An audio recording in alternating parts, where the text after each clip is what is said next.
The game tonight at 8 Eastern, as just mentioned, LeBron James and the Cavs want to get it all done. Coming off a near-flawless game where he had 0 turnovers, Kyrie Irving also looked healthy. James is 7-1 all-time when leading 3-2 in his best-of-7 series. Meanwhile, the Bulls are expecting an extra lift tonight from Pau Gasol, who will play. So, Stephen A., you're in Chicago. What do you expect from tonight's game? Can the Cavs get it done? Oh, they can get it. They can get it done. I don't believe they will, though. I predicted the Cavaliers would win this series in 7 games, and I'm going to hold firm to that. The Bulls mounted a furious comeback in Game 5. They could have easily won that game. Taj Gibson's got to keep himself under control, even though Dellavedova did leg lock him. In the end, you got to keep your composure, maintain composure, particularly with Pau Gasol being out. You simply can't afford to make that kind of mistake that's going to get yourself ejected because you helped cost your team a victory. So Taj Gibson's got to keep his head in the game. He's got to make sure to keep his emotions in check. Derrick Rose has got to play better. Jimmy Butler showed up and scored 29 points. It was Derrick Rose that struggled. Kyrie Irving's got a right foot injury, a left knee injury, and he still outplayed Derrick Rose. That simply can't happen. Derrick Rose has to go into attack mode, get to the basket, make things happen, because that's when he's at his best. But having said all of that, I think what we saw in Game 5, as impressive as it was, I think it's something that the Cavaliers probably will save for Game 7 if things get a bit dicey, because they don't want to expend their energy and spend themselves before Game 7. And I think the Bulls will definitely be in it. They're not gonna go down easy. Joakim Noah is gonna rebound. He's gonna defend. Pau Gasol is scheduled to play tonight after missing the last 2 games. He's going to be in that lineup, which is going to help them as well, at least offensively. And I think that as a result of that and that momentum, they're going to be able to ride it and win Game 6 here in Chicago tonight. But again, it will be tough, particularly if the coaching staff of the Cleveland Cavaliers do what they did in Game 5. Like LeBron James said, they put him in a position to win, and they deserve a lot of credit for that. Black gets crucified all the time. We got to give credit where credit is due. He did the job. He got them to make sure they rebounded more. They had 8 offensive rebounds in the second half of Game 5, and LeBron James played a lot in the post because Kyrie Irving was able to run up and down the floor and play that point guard spot, which positioned LeBron not to have on-ball responsibility so much as he had done in the previous 4 games. So he was able to take advantage of that and exploit the Bulls. If they do that in Game 6, it can get very, very interesting. I suspect they won't be able to for this particular game, however. I think the Bulls are going to win. They'll pull away late. They'll probably win by about 7 or 8 points and force a Game 7 before they lose in Cleveland for Game 7. Okay, so just off the top of your head, give me a score. Just throw one out there. Off the top of my head, I would sit there and say something along the lines of 98-91. Bulls. I had Cavs winning this series in 6 games, and I'm going to stick with it. I'm going to say the Cavs win a battle tonight, and it'll down to the wire battle. I'm going to go 102-100 visiting team, LeBron's team, because I believe that LeBron James will close out the Bulls tonight. Obviously, if we go back 2 games, LeBron James' buzzer beater saved one of the worst playoff games I've seen him play in terms of inefficiency. It was an eyesore of a game for LeBron James, and he canceled it all out with one conviction shot where he just took the ball, went straight up, and said, I'm going to end this game, and he did. And he came off that game and played one of the top all-around games I have ever seen him play. And I closely watch every LeBron playoff game, but that one in Game 5 at home was special. To score 38 points on only 24 shots, to have 3 blocks and 3 steals and 0 turnovers after, as you pointed out, Stephen A., he had 8 in Game 4, and he had averaged 6 for the first 4 games of this series. 0 turnovers. Way to go, LeBron. I just think he found the magic formula, as you pointed out. He's playing in the post more. He's attacking more. The Bulls cannot stop LeBron James. He is still the best player on the planet when he decides to play the way he plays best. And he will be the best player on the floor tonight in the house that Michael Jordan built. The house in which he hit the buzzer beater the other day, actually, to win Game 4 and maybe save the series for the Cleveland Cavaliers. Obviously, it will help tonight if Kyrie Irving has another sort of miraculous return with 25 more points on 9 of 16 shots. I don't know how he did it the other night, as you say, left knee and bad right foot that could require some surgical procedure after the season. Man, so if he can keep doing that to take a little pressure off LeBron and allow him to play in the post, I just think it's advantage Cavs. Now, I know Powell's going to try to play. I don't know how hard he can go or how far he can go with that hamstring. Taj has got a knee issue that he's fighting. Derrick Rose had the stinger the other night. What did he miss? Last 11 shots, went 0 for 6 in the fourth quarter.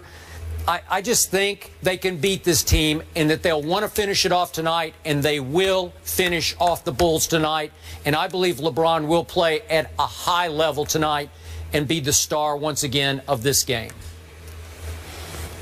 It's entirely possible because he's LeBron James, and he may not want a Game 7 desperately because they may desperately need that rest or what have you. But again, there is no Kevin Love. Again, Kyrie Irving is not 100% healthy. Neither is Iman Shumpert.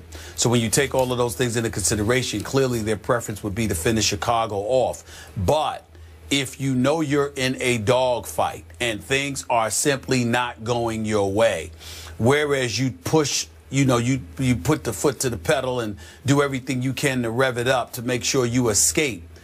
I think that Cleveland may be of the mindset that we always have Game 7 back on our home court. Right. And remember, LeBron is the one experienced dude. Everybody else, this is a first for them. And so as a result of that, I think it's going to be very, very difficult for them to sit there and go all out. I find it very, very difficult to believe with the injuries you have to take into consideration that they're not going to be a bit reticent, recognizing that they have a Game 7 on their home floor. That's what I believe is going to happen tonight. Last quick point, and it's a question for you. Yeah. The X factor tonight is Bulls' resolve as it regards their lame duck, can I call him, head coach? I guess he's a lame duck. I keep reading that he's on his way out. So will they fight to the death, quote unquote, for Thibodeau? Or will they give up more quickly thinking, well, this is going nowhere, we're going to have a new coach next year? I'm not sure where their heads are in regards to their on the way out head coach. Well, I think as it pertains to effort, the one thing we have to give Tom Thibodeau credit for, outside of being an exceptional coach, one of the top 3 coaches in the game and probably the best defensive coach in the game, I think the one thing we have to give him credit for is that we've never watched a Bulls team and said they didn't play hard. They always play hard. Right. Whether it's for him or themselves or whatever, there's never a shortage of effort. The problem with the Chicago Bulls is that Tom Thibodeau is not adroit offensively, you know, when it comes to coaching the offensive side of the ball, and it shows in their play because they have significant droughts. I mean, there are times when they go 6 minutes, 7 minutes, just without scoring a field goal. They really, really struggle. And that's their problem offensively. So to me, I don't think it's going to be a matter of effort. The effort will be there. I just think it's going to be a matter as to whether or not they're actually making shots. They usually don't make shots. That's their problem. And if he loses this series, he'll definitely be gone. If by some miracle they're able to advance to the Eastern Conference Finals, I'm told it's going to be very difficult for them to let him go, although they may elect to anyway. Well, that will be interesting. I am predicting he coaches his final game for the Bulls tonight. All right. Well, listen, LeBron James again 7-1 all time when he leads the series 3-2. So we'll see what happens. Skip thinks it'll be over tonight. It could go 7 though. John Wall, he's back, but didn't stop the Hawks from getting a last-second win. Al Horford with a game winner. We talk about that when we return. 6 seconds. Schroeder makes his move. The drive to the rim. It's blocked. Horford flies in. Horford lays it in. 1.9. Washington has no timeouts. Pierce gets it to Wall from midcourt. It's over. Atlanta takes game 5. Al Horford comes through. First take, every word great. Direct and produce verbs. Check out their wordplay. Good morning, everyone. One day closer to Friday, the weekend. It's Thursday. Kerry champion Skip Bayless, Bristol, Connecticut, where it's fairly cool. Feels good outside. Stephen A. Smith, he's in Chicago. Surprise, surprise. How are you? How's the Windy City? Good morning. How y'all doing? How's everything? We're good. How are you in Chicago? Oh, it's a disastrous. I was running out to catch a flight yesterday. I forgot my makeup. I forgot my clothes. I forgot everything.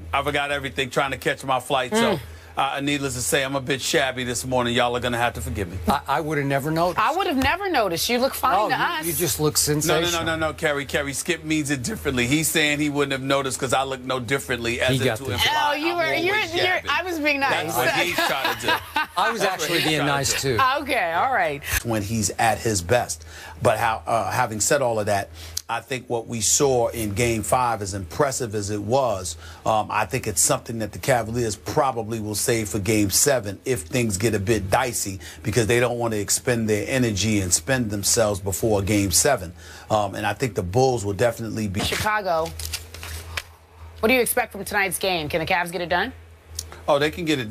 They can get it done. I don't believe they will, though. I predicted the Cavaliers would win this series in 7 games, and I'm going to hold firm to that. The Bulls mounted a furious comeback in Game 5. They could have easily won that game.